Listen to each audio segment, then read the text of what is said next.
meninggalkan sesuatu yang dilarang itu lebih berat. Ya kan? Meninggalkan yang dilarang itu lebih berat. Nahan itu lebih berat. Ibu bisa nggak ninggalin kita gosip itu? Berat loh Bu itu. Iya. Berat nggak? Berat. Ketimbang ibu datang ke majelis taklim ini itu lebih mudah. Iya kan? Makanya watarkul manahi huwal asyad. Meninggalkan sesuatu yang dilarang oleh Allah itu lebih berat. Lebih berat. Kita kagak gosip sehari aja panas dingin. Iya. Fata'atu yaqdiru 'alaiha kullu wahidin. Sementara ketaatan setiap orang itu bisa mampu dan melaksanakan. Jadi orang kalau udah melaksanakan ketaatan semuanya orang bisa mampu melaksanakan itu. Tapi meninggalkan kemaksiatan itu lebih berat. Wa tarku syahawati la yaqdiru 'alaihi illa siddiqun. Meninggalkan syahwat itu tidak akan mampu kecuali orang yang siddiqun. Orang siapa orang yang siddiqun itu? Orang-orang yang membenarkan apa yang didatangkan oleh Allah Subhanahu wa taala. Jadi orang as-siddiqun itu orang yang al-qaim bi hukukillah was-sadiqatu bi tauhidillah. Itu siddiq. Orang yang membenarkan akan ketauhidan. Yang kedua orang yang senantiasa istiqomah dalam ketaatan, itu siddiq. Itu namanya siddiqun. Orang-orang yang mampu melaksanakan segala apapun bentuk perintah-perintah dan larangan. Jadi hanya orang-orang yang semacam itu yang mampu meninggalkan syahwat.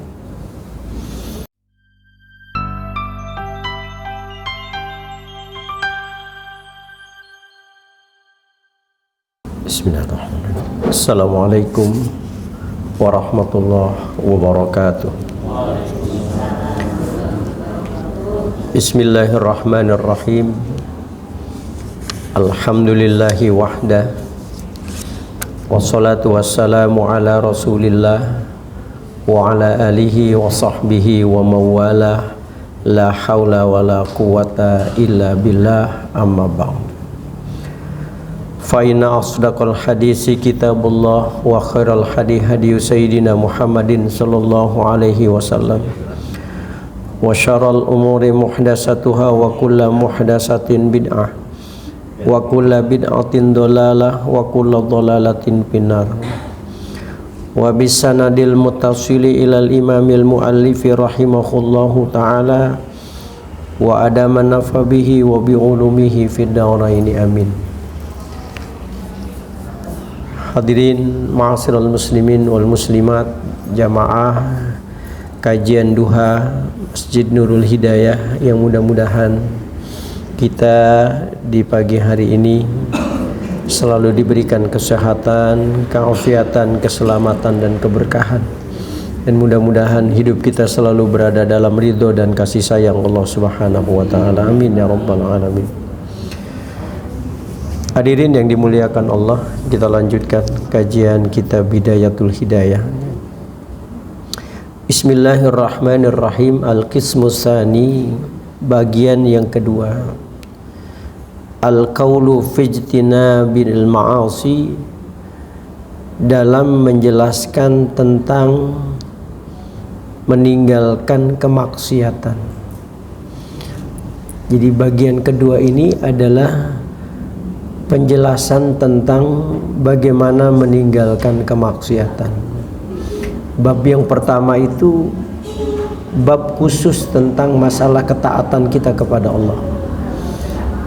Jadi pada bab pertama itu dijelaskan tentang adabnya wudu, adabnya mandi, adabnya masuk ke kamar kecil, itu dijelaskan. Karena itu semua menjadi wasilah ketaatan kita kepada Allah Subhanahu wa taala. Nah, yang kedua ini kata Imam Ghazali, ini membahas tentang ijtinabil ma'asi, meninggalkan segala kemaksiatan. Jadi setelah kita melaksanakan bentuk ketaatan kita kepada Allah, Nah, pada bab kedua ini bagaimana supaya kita ini mampu meninggalkan kemaksiatan. Karena meninggalkan kemaksiatan itu lebih sulit daripada melaksanakan ketaatan. Iya betul ya? Lebih sulit meninggalkan maksiat apa lebih sulit melaksanakan ketaatan? Lebih sulit meninggalkan. Makanya orang banyak-banyak yang terpedaya melakukan segala kemaksiatan. Kalau ketaatan semua orang bisa. Tapi kadang-kadang untuk meninggalkan kemaksiatan itu yang lebih sulit. I'lam, ketahuilah olehmu anna dina syatran. Ketahuilah olehmu, kata Imam Ghazali, bahwasanya agama itu terbagi kepada dua bagian. Jadi agama itu secara garis besar terbagi kepada dua bagian. Ahaduhuma, salah satu keduanya apa? Tarkul manahi, meninggalkan yang dilarang oleh Allah. Wal akhor fi'lu ta'at, dan yang lain adalah melaksanakan ketaatan. Jadi agama itu cuma dua aja, meninggalkan yang dilarang oleh Allah dan melaksanakan ketaatan kita kepada Allah. Makanya takwa itu definisinya imtisalu awamirillah wajtinabu nawahi, melaksanakan segala perintah-perintah Allah dan menjauhi segala larangannya. Itu agama. Jadi kalau seandainya kita mampu melaksanakan dua hal ini saja, ini sebenarnya kita sudah beragama dengan baik. Makanya banyak sekali orang ketika dia beragama tidak sempurna. Kenapa? Karena dia hanya mampu melaksanakan ketaatan, tapi sementara dia meninggalkan kemaksiatan belum bisa, gak sempurna. Watarkul manahi huwal asyaddu. Nah, meninggalkan sesuatu yang dilarang itu lebih berat, ya kan? Meninggalkan yang dilarang itu lebih berat. Nahan itu lebih berat. Ibu bisa nggak ninggalin kita gosip itu? Berat loh Bu itu. Iya, berat nggak? Berat. Ketimbang ibu datang ke majelis taklim ini, itu lebih mudah. Iya kan? Makanya watarkul manahi huwal asyad. Meninggalkan sesuatu yang dilarang oleh Allah itu lebih berat. Lebih berat. Kita kagak gosip sehari aja panas dingin. Iya. Fata'atu yaqdiru 'alaiha kullu wahidin. Sementara ketaatan setiap orang itu bisa mampu dan melaksanakan. Jadi orang kalau udah melaksanakan ketaatan, semuanya orang bisa mampu melaksanakan itu. Tapi meninggalkan kemaksiatan itu lebih berat. Nah, gitu. Wa tarku syahawati la yaqdiru 'alaihi illa siddiqun. Meninggalkan syahwat itu tidak akan mampu kecuali orang yang siddiqun. Orang siapa orang yang siddiqun itu? Orang-orang yang membenarkan apa yang didatangkan oleh Allah Subhanahu wa taala. Jadi orang as-siddiqun itu orang yang al-qaim bi hukukillah was-sadiqatu bi tauhidillah. Itu siddiq. Orang yang membenarkan akan ketauhidan. Yang kedua, orang yang senantiasa istiqomah dalam ketaatan, itu siddiq. Itu namanya siddiqun. Orang-orang yang mampu melaksanakan segala apapun bentuk perintah-perintah dan larangan. Jadi hanya orang-orang yang semacam itu yang mampu meninggalkan syahwat. Nah, makanya Imam Nawawi itu gimana supaya kita ini meninggalkan syahwat itu. Karena memang kita ini kan dihiasi dengan syahwat ya.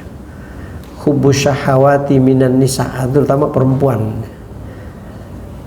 Nah, kita ini di dalam diri kita ini itu ada yang mendominasi karena ulah kita. Yang seringkali kita ini melakukan perbuatan-perbuatan yang Allah tidak ridho, ini karena ulah kita. Kata Imam Nawawi itu, manusia itu di dalam hidupnya itu cenderung dihinggapi oleh 3 kekuatan besar syahwat itu. Ada kekuatan yang disebut dengan kuwatun bahimiyah. Ada kekuatan binatang. Jadi manusia itu kadang-kadang ada perangainya itu kayak binatang. Makanya di dalam Al-Quran Allah katakan fa'alhamaha fujuraha wa taqwaha. Allah mengilhamkan dua sifat dan karakter yang bertolak belakang, fujur dengan takwa. Nah, fujur itulah kalau dalam bahasa tasawuf disebut dengan al-bu'dul bahimiyah, dimensi berkarakter seperti binatang. Maka ciri-cirinya apa? Melampiaskan hawa nafsu, nggak peduli orang lain. Itu cirinya orang kalau udah punya karakter binatang. Kalau lagi ngomelin anak, anggota ragunan di absen atu-atu. Iya gitu. Iya, kalau di kantor itu kadang-kadang lepas kontrol tuh. Kenapa? Karena itu karakter itu. Nggak peduli melampiaskan hawa nafsu, nggak peduli orang lain. Ya kan sekarang banyak orang-orang yang kelihatannya terang-terangan tuh urusan-urusan zina itu. Makanya pantas kalau Nabi mengatakan inna min asyratis sa'ah, bahwa tanda-tanda kiamat udah disegerakan oleh Allah. Itu tadi ciri-cirinya apa? Wa yafsu zina, zina udah terang-terangan. Orang udah nggak malu lagi menunjukkan pekerjaan dia. Saya ini PSK loh, mangkalnya di sana. Di mana tuh, Pak? Di mana tuh? Di mana? Takut dianggap pelanggan. Di mana, Ri? Di mana, Ri? Di Jakarta Barat tuh apa namanya? Kalijodo ya. Weh. Soalnya takutan bilang dianggapnya pelanggan. Orang udah nggak lagi malu-malu menampilkan jati dirinya sebagai homoseks, sebagai lesbian, sebagai PSK. Kan itu udah tanda-tanda kiamat. Wa yafsu zina, wa yuzharul jahlu. Orang-orang bodoh itu sudah mulai nampak. Yang nggak ngerti ekonomi ngomong ekonomi, yang nggak ngerti politik ngomong politik. Padahal dia nggak punya kapasitas keilmuan. Udah tujuh kelihatan.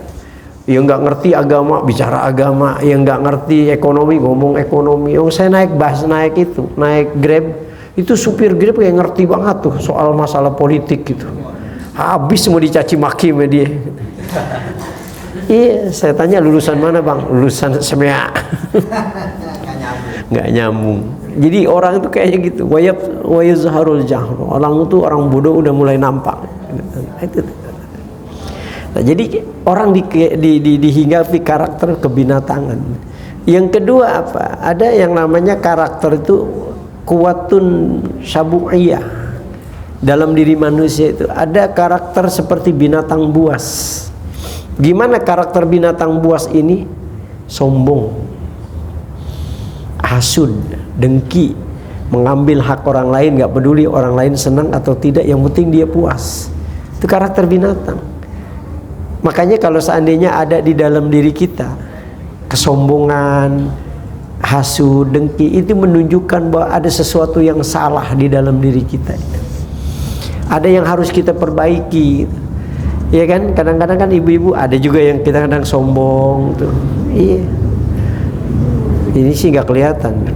Itu saya kemarin ceramah di ibu-ibu yang saya lihat ratusan di Masjid Raya Bani Umar itu. Penuh itu. Oh, itu segala macam model baju itu dipertunjukkan tuh sama ibu-ibu. Iya, ada ibu-ibu yang geleng-geleng kepala doang supaya apa? Supaya menunjukkan jilbabnya masih baru. Hati-hati nih. Kita nggak sadar bahwa kita kejebak dalam perbuatan maksiat di sisi Allah. Nah, yang lebih beratnya itu ada kuwatun syaitaniyah. Ada karakter seperti setan. Gimana setan? Menghalalkan berbagai macam cara. Ini yang paling berat. Menghalalkan berbagai macam cara. Korupsinya 1 miliar. 100 juta disumbangin buat masjid, lumayan pahalanya besar. Bisa itu. Atau berangkat umroh pakai duit korupsi. Wala talbisul haqqa bil batil. Jangan dicampur adukan yang hak dengan yang batil. Nah, kok bisa begini? Ya karena kita terlalu memprioritaskan jasad kita. Hati-hati Bu nih. Makanya kenapa kita harus seimbang. Mana makanan jasad, mana makanan ruh. Orang yang terlalu cenderung memberikan makanan jasad ya tadi tuh, pagi makan, siang makan, sore makan, malam makan, ibadah nggak pernah, maka dia akan terhinggapi oleh 3 kekuatan: binatang buas, binatang, dan kelakuan seperti setan. Berbeda dengan orang yang menseimbangkan itu, ya, menseimbangkan makanan jasad dan makanan ruh. Ya kan, ntar kita habis ngaji di situ ada comro, itu makanan jasad, singkong, apalagi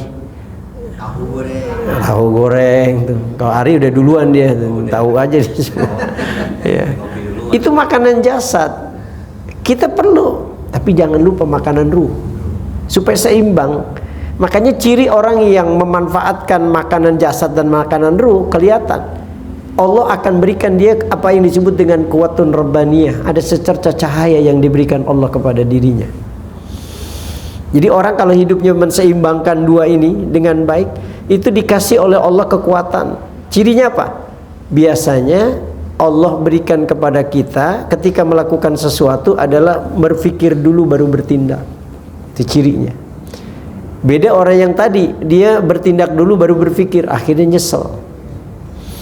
Ini orang kalau sudah diberikan oleh Allah kekuatan, karena dia lebih memprioritaskan makanan ruh ketimbang jasad, itu diberikan oleh Allah apa yang disebut dengan kuwatun rabbaniyah. Ada kekuatan diberikan oleh Allah. Cirinya apa? Berpikir dulu baru bertindak. Kalau seandainya saya gosip, iya, kalau yang digosipin nggak tahu. Kalau dia tahu, aduh, hubungan saya dengan dia tentu akan tidak harmonis. Terus bagaimana nanti reputasinya mungkin akan hancur di masyarakat karena kita gosipin. Berpikir, akhirnya nggak jadi dia gosip. Itu orang yang diberikan oleh Allah cahaya itu. Beda orang-orang yang tidak diberikan cahaya oleh Allah tadi. Dia gosip baru dia nyesel setelah kejadian. Nah, ciri-cirinya gitu. Jadi Allah memberikan kita itu cahaya di mana kita selalu berpikir baru bertindak. Itu yang terjadi, sehingga akhirnya tidak menyesal. Bahkan kita tidak jadi melakukan sesuatu yang Allah nggak ridho. Nah itu. Jadi watarku syahawati la yaqdiru alaihi illa siddiqun. Jadi meninggalkan kemaksiatan, meninggalkan syahwat tidak akan mampu kecuali orang-orang yang al-qaim bi huquqillah wasadiqatu bi tauhidillah. Orang yang senantiasa membenarkan ketauhidan dan hidup selalu beribadah kepada Allah. Allah akan berikan dia cahaya sehingga ketika dia berbuat sesuatu yang tidak dibenarkan, dia tercegah. Biasanya begitu, Bu. Ala bi dzikrillahi tatmainnul qulub. Itu orang kalau udah ingat kepada Allah, Allah juga ingat, uzkuruni azkurukum. Coba deh, ibu kalau biasa zikir, kalau ibu kepeladuk, keplanting gitu, ibu ngucapin apa? Astagfirullahaladzim, Allahu Akbar. Sebab ada nenek-nenek yang nggak ngucapin itu. Ada yang dia kepaduk, yang dia omongin apa? Macem-macem tuh, akhirnya dia jatuh. Nah gitu. Walidzalika, dan oleh karena itulah qala Rasulullah sallallahu alaihi wasallam, telah bersabda Rasulullah sallallahu alaihi wasallam, al-muhajir man hajar rasul. Orang yang berhijrah itu adalah orang yang meninggalkan kejahatan. Hijrah dalam artian secara di luar fisik. Kalau Nabi itu hijrah dari Mekah ke Madinah itu lebih kepada fisik. Nah, yang sekarang ini hijrah dalam artian meninggalkan segala bentuk kemaksiatan, meninggalkan sesuatu yang tidak diridhoi oleh Allah menuju sesuatu yang diridhoi oleh Allah. Itu hijrah. Yang tadinya nggak gemar ngaji sekarang gemar ngaji, yang tadinya nggak gemar sedekah jadi gemar sedekah, yang tadinya nggak gemar tahajud jadi rajin sedekah. Itu hijrah sebenarnya. Ada sebuah proses perubahan di dalam diri ya, walaupun tidak terlalu signifikan. Itu hijrah namanya. Jadi ketika ada meninggalkan bentuk kemaksiatan walaupun itu tidak banyak, itu sudah proses. Ada ibu-ibu dia hijrah. Ustadz, saya mau hijrah, saya mau pakai jilbab. Pakai jilbab. Saya kalau saya sehat, saya mau nazar, saya mau pakai jilbab. Dia kena jantung. Ininya udah pasang pen. Terus berlalu ternyata dia sudah fit, sudah betul bagus. Nggak jadi dia pakai hijrah ya bajunya. Kenapa? Alasannya suami yang tidak mengizinkan. Kasihan juga ya. Itu beratnya di situ tuh ya. Karena suaminya mungkin kalau pakai jilbab bikin norak kali ya. Padahal jilbab itu lebih cantik orang pakai jilbab ketimbang nggak pakai jilbab. Ibarat duren itu masih fresh, masih dibungkus ya. Kalau yang nggak pakai jilbab ibarat duren tuh ya berpotensi itu kadang dilalerin. Kalau yang dibungkus kan enggak gitu. Jadi hijrah itu ya, kayak Nabi itu hijrah dari Mekah ke Madinah itu secara fisik. Nah buat kita adalah meninggalkan segala bentuk kemaksiatan, itu hijrah. Wal mujahid man jahada hawahu. Sedangkan mujahid, orang yang bersungguh-sungguh itu ada man jahada hawahu, orang yang mampu memerangi hawa nafsu. Itu namanya mujahid. Nah kita ini kan di dalam diri kita ini Allah memberikan kita ada yang namanya dimensi al-bu'dul malaikah, ada yang dimensi al-bu'dul bahimi. Allah berikan kita itu. Jadi ada yang berkepribadian malaikat, ada yang berkepribadian binatang. Itu kita diberikan oleh Allah. Makanya kalau kita kepengen hidupnya selalu dekat dengan Allah, ingin berbuat baik, ingin selalu mengedepankan tidak konflik, saling tolong menolong, kita sedang berada pada dimensi kemalaikatan sebenarnya. Sekarang ini kan lagi dimensinya kemalaikatan. Tuh nggak ada gosip, saya lihat ibu-ibu aman gitu ya. Gitu. Apalagi bapak-bapak, udah jangan ditanya, jarang bapak-bapak yang gosip. Tapi di sisi lain juga Allah memberikan kita al-bu'dul bahimi, dimensi kebinatangan. Ini ciri-cirinya jauh dari Allah, hidup konflik, nggak pernah mau berbagi, hidupnya selalu berbuat dosa dan sebagainya. Dia berada pada dimensi al-bu'dul bahimi, berkepribadian binatang. Nah ini akan selalu bertarung Bapak Ibu sekalian. Dia akan bertarung. Makanya Nabi pernah mengatakan roja'na min jihadil asghar ilal jihadil akbar. Kita baru selesai melakukan perang yang kecil, kita mau melakukan perang yang besar. Bayangin Nabi itu waktu perang Badar itu bilang barusan kita perang kecil tuh, karena kita mau perang besar. Apa itu perang besar? Jihadun nafs, perang melawan hawa nafsu. Makanya kita ini kadang-kadang suka yang menang adalah al-bu'dul malaika, kita jadi kayak malaikat. Tapi kadang-kadang kita bisa jadi terpuruk kayak al-bu'dul bahimi, kayak binatang. Hidup kadang-kadang suka gosip, konflik, maunya perang, ini sebagainya. Bisa jadi terjadi itu. Makanya Allah memberikan kita tip untuk bisa memenangkan perang itu. Supaya apa? Supaya posisi kita selalu berada pada al-bu'dul malaika. Bagaimana supaya kita pada posisi kemalaikatan terus? Hidup kita selalu ingin dekat dengan Allah, ingin tahajud, ingin berbagi gitu. Maka Allah bilang dalam Quran, wasta'inu bis-sabri was-shalah. Mintalah kalian pertolongan kepada Allah dengan sabar dan sholat. Itu dua tuh kekuatan. Jadi dua kekuatan ini kalau seandainya kita mampu melaksanakan dengan baik, insya Allah kita akan selalu berada pada dimensi kemalaikatan. Sabar. Makanya ada as-sabru indal tarkil maksiat. Ada sabar ketika meninggalkan maksiat. Ada as-sabru inda ta'ah. Ada sabar dalam ketaatan. Emang kita nggak diuji nih? Ada bu, sabar kita ini.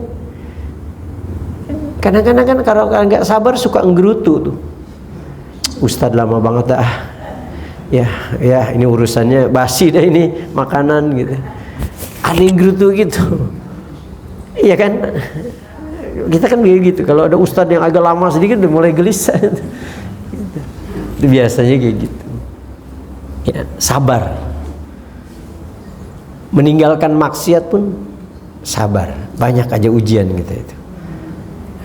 Nah, maka Orang Arab itu bilang man sabara zafar.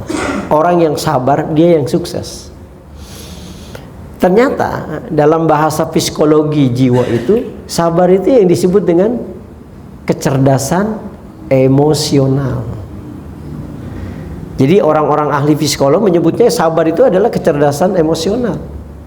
Jadi ada kecerdasan intelektual, ada kecerdasan emosional, dan ada kecerdasan spiritual. Nah, maka hasil penelitian Goldman mengatakan bahwa orang-orang yang sukses hidupnya itu bukan karena kecerdasan intelektual. Kecerdasan intelektual itu hanya memberikan kontribusi cuma 25%. Selebihnya apa? Kecerdasan emosional yang dalam bahasa agama disebut dengan sabar. Coba lihat deh, orang-orang yang sukses itu pasti sabar. Ari sampai sekarang dia sabar walaupun belum dapat pasangan, sabar. Ya dia, iya sabar. Doain Bu, mudah-mudahan dapat jodoh. Sabar namanya. Jadi orang-orang yang sukses, bahkan Goldman pernah mengatakan rata-rata orang-orang yang menduduki jabatan-jabatan penting dalam perusahaan-perusahaan besar, apakah itu swasta ataupun negeri, itu rata-rata orang-orang yang bukan karena kecerdasan intelektual, kecerdasan emosional, orang yang sabar. Saya yakin ibu-ibu ini menjadi ibu-ibu rumah tangga sampai akhirnya mendampingi suami sampai akhir, itu karena sabar. Kalau nggak sabar pasti bubar. Sabar itu penting. Makanya di dalam Al-Quran itu Allah memberikan apresiasi bu orang yang sabar itu. Innama yuwaffas sabiruna ajrahum bighairi hisab. Sesungguhnya orang-orang yang sabar itu pahalanya udah gak ada lagi batasnya.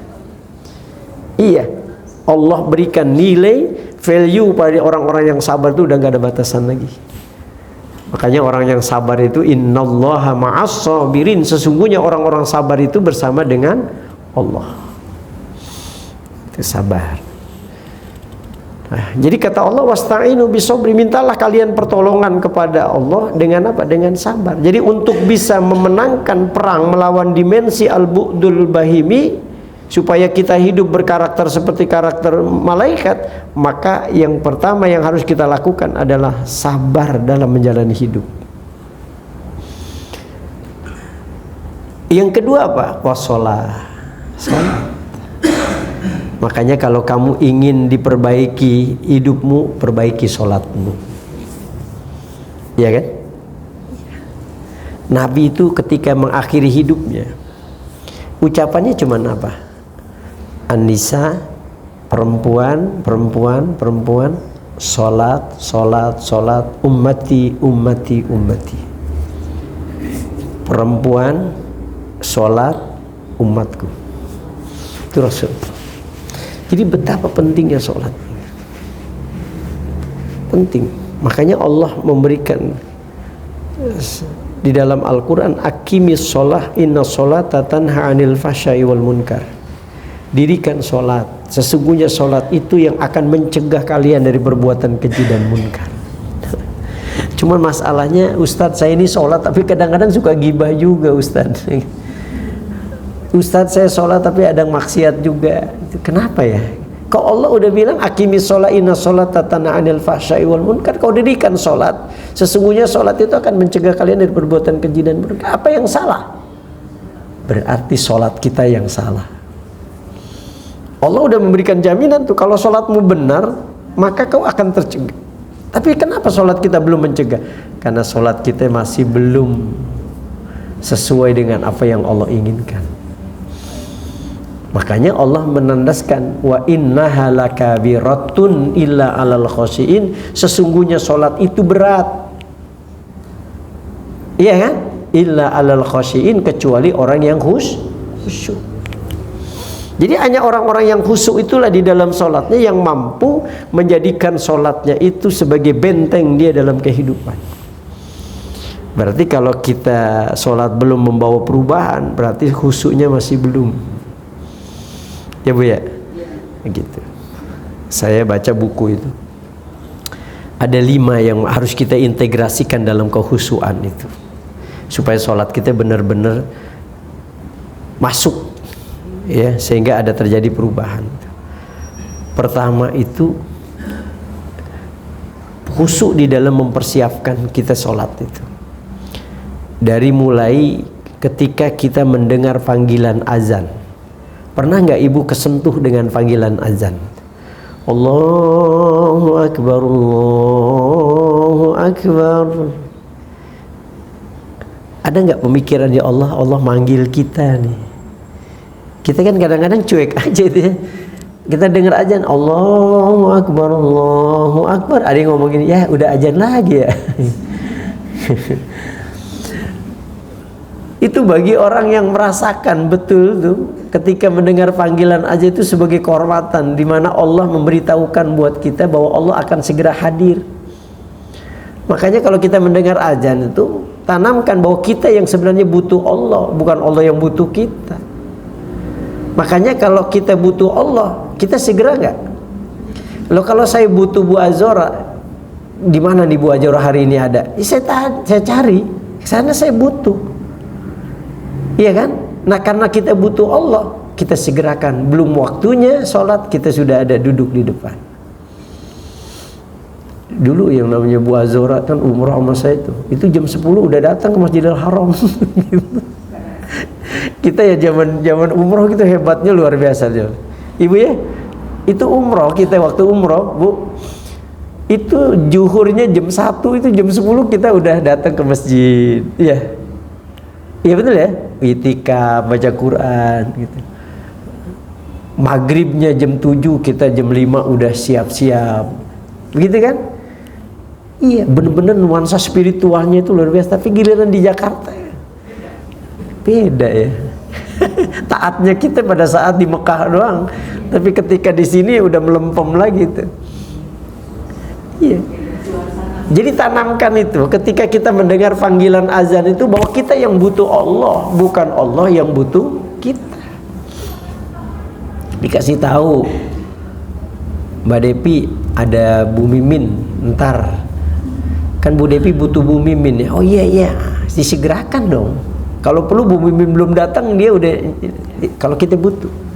Maka panggilan azan itu memberitahukan buat kita bahwa kita sebenarnya yang butuh Allah, bukan Allah butuh kita.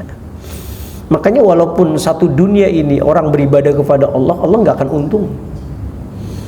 Ataupun sebaliknya, satu dunia ini orang maksiat juga, Allah nggak rugi. In ahsantum ahsantum li anfusikum. Loh, kebaikan yang kamu torehkan, kebaikan untuk dirimu sendiri kan, nggak ada hubungannya dengan Allah. Nah gitu. Kita jadi sholat, puasa, haji itu semuanya buat kita. Kita berhaji, bagaimana membangun silaturahim dengan baik. Kita puasa, bagaimana membentuk kepedulian. Kita sholat, bagaimana kita mampu menjadikan diri kita sadar akan makom kita di hadapan Allah. Semuanya itu kembali kepada diri kita. Nah, yang kedua, wudhu kita. Saya berapa kali kalau kita pengen sholat kita benar, mulai dari wudhu. Udah nggak wudhu kita benar? Makanya Nabi selalu katakan, man tawaddo'a, siapa yang berwudu fa ahsanal wudu, sempurnakan tuh wudunya dengan baik. Kita ini kadang-kadang wudu asal wudu nih. Mohon maaf, makanya sholat kita kadang-kadang nggak sampai apa yang kita inginkan. Rasul tuh kan ngajarin tuh, mau wudu basuh tangan dulu pelan-pelan. Doanya apa? Allahumma inni as'alukal yumna war barokah wa a'udzubika minas su'mi wal halakah. Ya Allah, jadiin tangan ini penuh dengan keberkahan. Ya Allah, jangan jadiin tangan ini jadi kesialan. Ya Allah, tidak. Masukin air ke hidung juga ada doanya. Allahumma arihni raihatal jannah wa anta ani radin. Ya Allah, berikan aku wangi-wangian surga. Ya Allah. Saya kemarin, adik saya meninggal, adik sepupu. Itu ya Allah, dia meninggal dalam keadaan senyumnya luar biasa itu. Saya nggak tahu ya, saya mohon maaf, itu keluarga saya itu kalau meninggal itu begitu tuh. Saya perhatiin. Iya, udah berapa kali, udah berapa puluh orang tuh saya perhatiin. Kemarin meninggal dia, mukanya senyum gitu, manis. Itu ya kalau orang soleh itu begitu ya, ditunjukkan oleh Allah kesolehan itu ya, senyum gitu. Jadi Keluarin air juga ada doanya. Allahumma inni a'udzubika min rawaihin nar wa su'id dar. Ya Allah, jauhkan aku dari bau-bauan neraka ya Allah, seburuk-buruk tempat. Basuh muka lagi, Allahumma bayyid wajhi kama tabyaddu wujuhu awliyaik wa la tusawwid wajhi kama taswaddu wujuhu a'daik. Ya Allah, putihkan wajahku ya Allah sebagaimana kau putihkan wajah kekasihmu. Jangan kau hitamkan wajahku sebagaimana kau hitamkan musuh-musuhmu ya Allah. Basuh tangan, Allahumma a'tini kitabi biyamini wa hasibni hisaba yasira. Ya Allah, jadikan tangan ini nanti yang akan mendapatkan catatan amal di tangan kanan, dan hisablah aku ya Allah seringan-ringan hisab. Jadi lebih bermakna wudhu kita, jangan wudhu asal wudhu. Makanya Sayyidina Ali itu ketika dia selesai wudhu pucat pasi wajahnya. Kenapa? Karena dia betul-betul merasakan betul sentuhan-sentuhan itu. Kenapa Ali kamu tuh habis wudhu itu pucat? Iya, aku khawatir perjumpaanku dengan Allah masih banyak hal-hal yang Allah menyebabkan belum ridho terhadap apa yang aku lakukan. Kerasa itu dari wudhu itu membawa pengaruh kepada diri kita gitu. Semua ada doanya. Basuh telinga, basuh ada. Maka wudhu itu sempurnakan dulu kalau kepengen sholat kita bermakna. Makanya Nabi bilang alladzina yusholluna wa la yushollun. Ada orang yang sholat tapi pada hakikatnya dia nggak sholat sebenarnya. Iya, orang yang sholat tapi hakikatnya nggak sholat. Itu yang Allah katakan fawailul lil musallin alladzina hum an sholatihim sahun. Celaka tuh buat orang-orang yang sholat. Siapa? Alladzina hum an sholatihim sahun, yang mereka sholatnya itu dalam keadaan lalai gitu. Naudzubillah min dzalik. Kemudian pakaian itu penting. Pakaian itu penting juga ya. Kita kalau perlu pakai mukena yang bagus karena kita menghadap Allah. Kita ngadap Pak RT juga kan nggak sembarangan ya. Ngadap lurah kan juga nggak sembarangan. Saya itu masih ingat pertama kali saya diundang ke Istana Negara ngisi di presiden itu. Saya pakai jas saya tuh yang bagus saya pakai. Walaupun di sana ditolak harus pakai batik karena presiden pakai batik. Untung saya pakai batik di mobil tuh. Saya pakai itu. Jadi pertama saya tahun berapa itu diundang oleh presiden tuh untuk ngisi acara di istana. Saya pakai baju yang bagusan. Yang nggak mungkin 100.000 tapi yang agak lumayan 500-an gitu. Kenapa? Saya mensesuaikan dengan orang yang undang saya gitu, menghormati gitu. Walaupun nggak mahal tapi baik lah gitu. Ini Allah loh. Kadang-kadang kita pakai mukena udah kumel bau gitu. Makanya saya selalu bilang masjid-masjid kalau memang nggak bisa nyuci nanti saya kasih buang tuh laundry-nya. Kasih uangnya nanti biar dicuci ke sana. Kasihan itu, ada ibu-ibu kadang-kadang ada mukena itu yang udah lusuh gitu. Ya saya kadang-kadang makanya bulan puasa saya beli mukena itu bisa 20-an, 30 kadang-kadang saya beli mukena, saya kirim-kirim ke masjid-masjid itu supaya mereka ada ganti setiap bulan puasa. Ya, gitu. Jadi kadang-kadang ada masjid yang mukenanya udah lusuh. Kan mukena nggak mahal kan? 50.000 aja udah bagus. Itu sumbang-sumbang itu kasihan. Nah, itu. Jadi pakaian itu mempengaruhi. Kemudian apa lagi? Gerakan. Bu, gerakan sholat. Jangan kita gerakan sholat Allahu Akbar. Allah. Kan Imam Ghazali itu sampai gitu. Allahu Akbar. Transfer energi dalam tubuh kita. Fresh. Makanya orang yang sholatnya baik itu sama dengan olahraga sekian kilometer. Kalau dia betul-betul menghayati itu gerakan. Makanya Nabi itu dengan sholat aja udah sehat. Gerakan. Kemudian bacaan.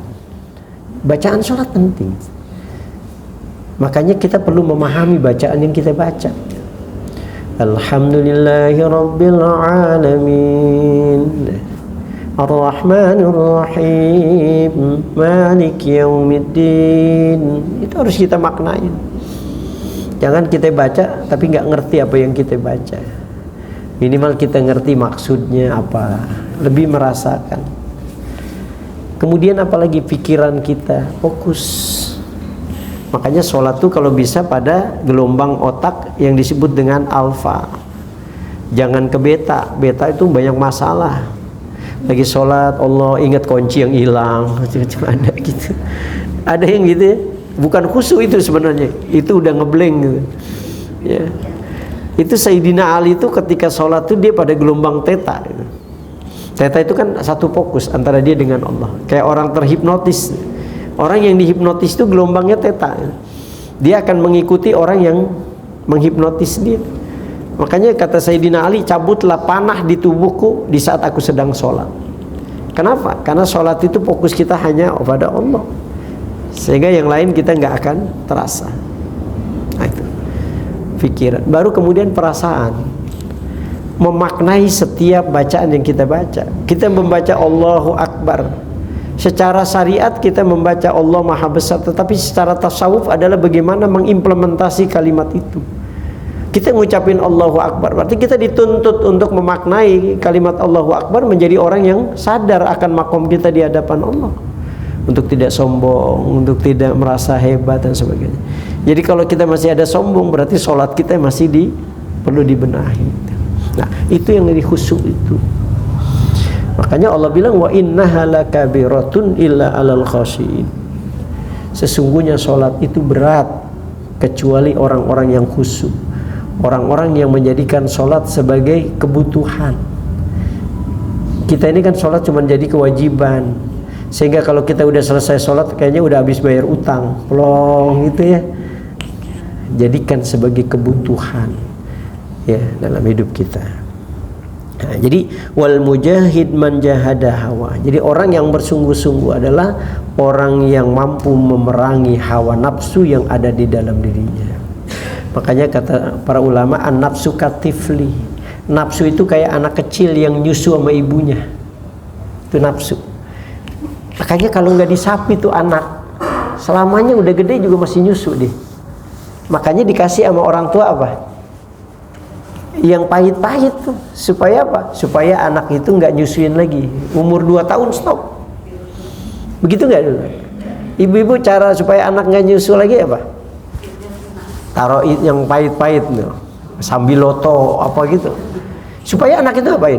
Berhenti. Itulah nafsu. Harus keras. Kalau enggak ya begitu. An-nafsu katifli. Nafsu itu seperti anak kecil yang selalu menyusui sama ibunya. Kalau enggak dikasih yang pahit-pahit, selamanya dia akan terus stop. Nah, itulah jihad. Wa'lam annaka innama ta'sillah ta'ala bijawarihika wa hiya ni'matu minallah. Ketahuilah bahwasanya engkau bermaksiat kepada Allah dengan anggota tubuh. Ada nggak kita suka bermaksiat dengan anggota tubuh? Ada. Wahia nikmatu minallah, padahal itu nikmat yang diberikan Allah. Kenapa digunakan untuk maksiat kepada Allah? Kita dikasih mulut, kita ceritain aib orang lain. Kita dikasih telinga, ini kan dikasih oleh Allah nikmat ya, tapi digunakan untuk mendengar hal-hal yang Allah nggak ridho. Kita dikasih mata, tapi kita gunakan mata itu melihat hal-hal yang diharamkan oleh Allah. Sering kali kita itu. Padahal apa? Padahal itu adalah kenikmatan yang diberikan oleh Allah kepada kita. Alaika wa amanatul ladaika. Itu amanah yang diberikan Allah. Makanya mata, hidung ini termasuk hidayah yang didatangkan oleh Allah kepada kita sebagai amanah. Supaya kita gunakan dengan baik gitu. Makanya dikasih mata. Maka kata saya Muhammad Abdul sebenarnya sudah cukup. Ketika Allah berikan kita hidayah mata ini sudah mendatangkan kemuliaan. Caranya kita gunakan mata ini dengan baik sehingga mendatangkan kemuliaan. Makanya dengan matanya udah kata Muhammad Abdul udah cukup kita ini soleh. Bayangin loh ibu, kita mandang guru aja, mandang guru kita ini. Man nazar aliman nazrah fa fariha bih. Siapa orang yang memandang gurunya, dia senang memandang guru itu. Bukan mandang saya, bukan. Maksudnya mandang guru yang alim gitu. Ibu senang, ya Allah, senang banget mandang guru itu. Itu kata Nabi, khalaqallahu min tilkan nazrah. Allah akan menciptakan dengan sebab pandangan itu malaikat. Jadi ibu cuma mandang doang nih. guru itu Allah langsung nyiptain malaikat. Mau ngapain tuh malaikat diciptakan oleh Allah? Yastaghfiru lahu ila yaumil qiyamah, yang malaikat itu memohonkan ampunan buat kita sampai hari kiamat. Itu malaikat cuma mohon ampunan buat kita sampai hari kiamat kalau kita menggunakan ini dengan baik. Jadi sebenarnya banyak banget pintu kita untuk mendapatkan kebaikan dari Allah gitu. Makanya jangan sampai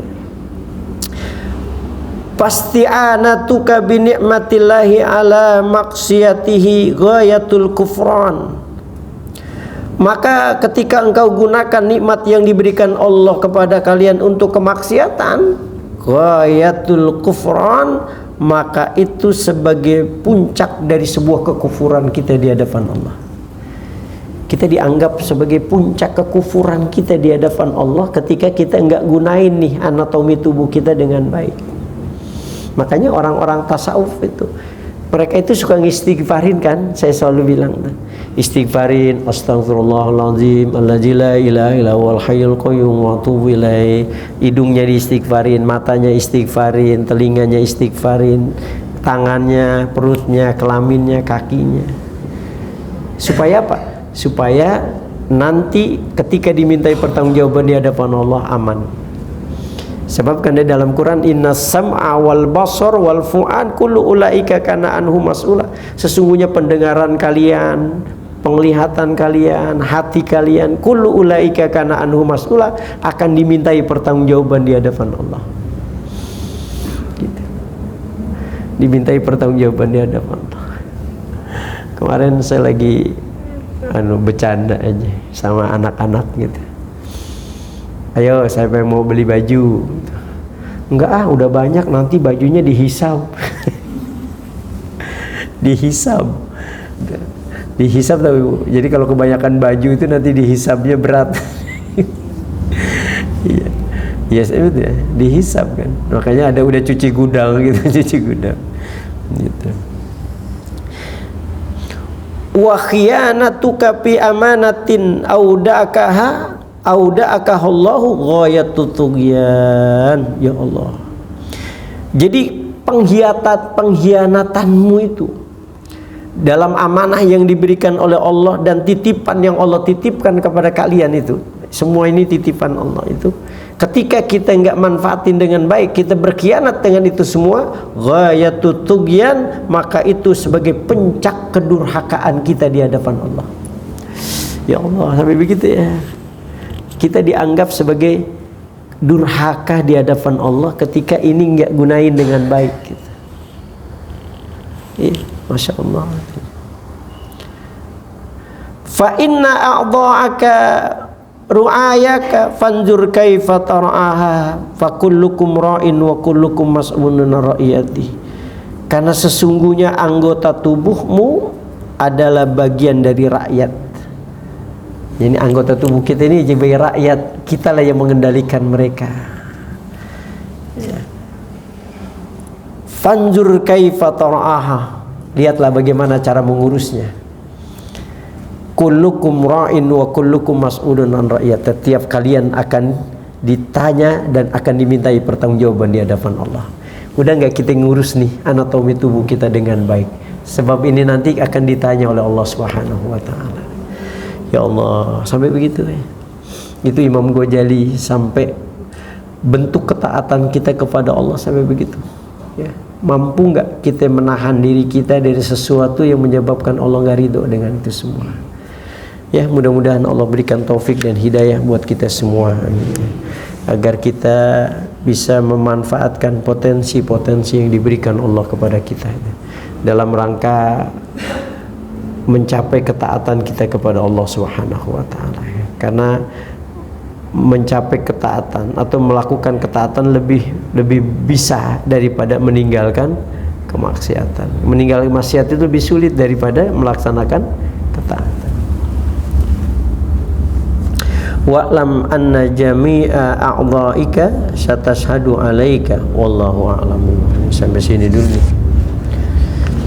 Hadirin sekalian, Rahimin irhamna ya arhamar rahimin irhamna ya arhamar rahimin irhamna.